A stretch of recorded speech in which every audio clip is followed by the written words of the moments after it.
Netanyahu addressed Congress today in observance of the sacred Jewish holiday of Sukkot.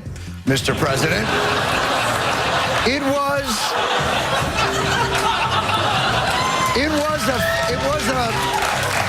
was a festival of slights. Festival of slights. Anyway, welcome back to Hardball. The reviews are in. Conservatives love Bibi Netanyahu's speech yesterday, while many prominent liberals called it condescending and politically motivated. Last night, Jon Stewart pointed out there that the man invited by Congress to give advice on the Middle East has been very wrong before. What many in our government love about Netanyahu is his conviction and his certainty. In the Middle East, Iran now dominates 4 Arab capitals: Baghdad, Damascus, Beirut, and Sana'a. We have to act. Look how Iran has expanded its power since the fall of Saddam Hussein and the destabilization of the region. I mean, what kind of an idiot wouldn't have seen that coming in 2002? Oh, shalom. If you take out Saddam's regime, I guarantee you that it will have enormous positive reverberations on the region. The reverberations of what happens with the collapse of Saddam's regime could very well create an implosion in a neighbor regime like Iran. Or the opposite. For more, I'm joined right now by tonight's roundtable. NBC News senior political reporter Perry Bacon, roll call editor-in-chief Christina Bellantoni, and the executive director of the Log Cabin Republicans, Gregory Angelo. So here we are. They have the new. Who's here is a conservative? Anybody? Anyway, you're not partisan. Yeah, right. Oh, yeah, you're like that. That's right. Why are these guys just festering and flight? They're so excited about this Bibi. My brother called me. I just love this guy. What is it about Bibi they like? Well, even though he's been dead wrong about the Middle East. As a gay conservative, one of the things that I like is that Bibi Netanyahu and all of Israel is standing out in support of gay people in a part of the world, the Middle East, where people who are gay or merely suspected of being gay are being targeted for execution. So in that regard, Israel is this beacon of freedom. It's our greatest ally in the Middle East. But from a greater perspective, I think that how are the Republicans are seeing... How are the ultra-Orthodox doing on this issue? I was in Israel in 2013. I can tell you that there's still difficulties there, much like we have difficulties here in the United States. But people are certainly not being killed just for being gay in Israel, right? So it's a love of freedom. Widen your aperture a little bit beyond the gay rights issue, which is a legitimate issue, to the question of, here's Bibi Netanyahu, he was running us into Iraq, and it turns out Iraq becomes the conquest of Iran. Then he goes on the TV yesterday, goes to the House of Representatives and says, look at the big hell that broke loose. Iran got control of Baghdad. Well, he pushed that. He pushed the Shia overthrow of the Sunni government there. He was behind it all and saying it was going to help bring down Iran, cause an explosion there, an implosion. Totally, utterly wrong as a visionary. Now he's giving us advice. At the end of the day, these were all actions that the United States took. You know, the last I checked, the President of the United States represents the Well, here United he is States. in our chamber giving us more advice, more bad advice, maybe. I think he's certainly calling out Iran, a country that does not have a good record, number one, on human rights, but certainly is right now working to destabilize the Middle East even more. The potential that they have in getting a nuclear weapon. I'm afraid the issue here is war and peace. It's going to be coming down. I didn't hear him once offer a sound proposal besides war, because all he said was you can't cut a deal. Any deal's bad. He basically said that you can't get a better deal. He treats us like rubes. You don't think we're not trying to get the best possible deal? Come on. Well, and this is what the president has been saying. Like, this can undercut what we're trying to do with these talks, and we really need to consider both this speech as being a problem and also the Iran sanctions. I mean, the Congress and the president have a huge disparity on this issue.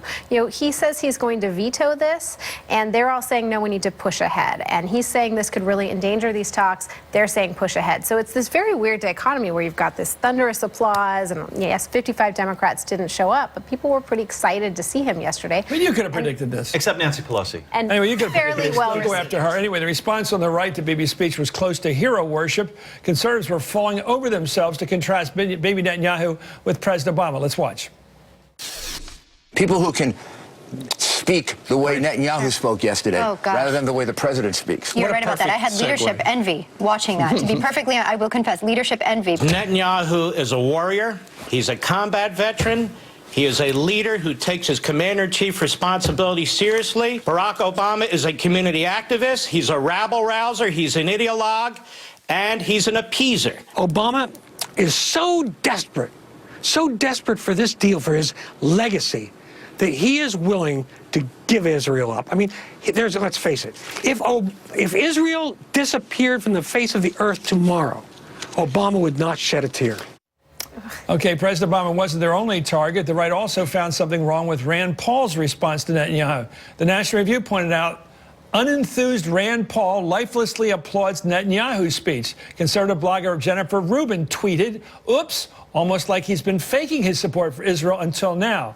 Senator Paul was asked about the criticism this morning, and he defended his applauding. Let's watch this ridiculousness. I think what's funny about it is that you have these gossipy websites who really demean themselves by putting stuff like that out. I gave the Prime Minister 50 standing ovations. I co-sponsored bringing him here. What's this, Pyongyang, where you have to, if you're sitting in the North Korean assembly not clapping like machines, then you're in deep trouble? First, is that the new thing here? Rudy Giuliani does not like President Obama. I did not know that until just now. I mean, I'm a Mark Levin. So his inimitable style there, putting down Obama. Big news. It is clear, though, that Rand Paul's views on foreign policy are close to the president's at times. And I think what you're seeing is that conservatives criticize Rand Paul by saying he's like Obama, who, of course, they hate. But if he's not smiling till his cheeks hurt, they go after him. Exactly. They want him to fake it. They want him to fake it, yes. What was so interesting about this is this all happened, as they finally relented and funded the Department of Homeland Security. You've got somebody warning of, these massive threats of terrorism, the threat of, a dangerous world, and then you're having this big fight go on, between Republicans about how things get funded, and it was like a really bizarre scene. Why would they salute Iron Dome and vote down Homeland Security? Help me out here. They voted down Homeland Security, and they bill supporting Homeland Security. Not the Republicans. That was not your party. The table. There were a lot of Republicans. No, your party overwhelmingly voted against it. And why would they vote against U.S. security and vote for the Iron Dome? Well, their point of view is very strange here. Look, ultimately, security's okay for other countries, but not ours. Ultimately, we passed that bill. I think that no, you didn't. Your party, the Democratic heads voted for the bill. There was a caucus in the Republican Party that did not vote for that bill because they never vote for any spending. Okay, so just that's not can we use English here? Did the Republican majority vote against or for the bill the other day? I saw over 100 Republicans voting for 75 that voted for it. Right. Go ahead. Well, and John the rest Boehner all voted against allowed that to happen, right? I mean, the Republican Party leadership allowed that to move forward to clear a compromise. Yeah, they let the Democrats pass the bill. But it was just part of this theater yesterday. You had, security tape blocking off some of the entrances. You had, this massive show of force of security because of the speech, and then this debate going on. I think it's a terrible these things happened the same day. Boehner got to this is going to be remembered. This is going to be remembered as a very dark day for American democracy when you bring a foreign leader in to try to displace the American leader. Obama sets our foreign policy, not Netanyahu.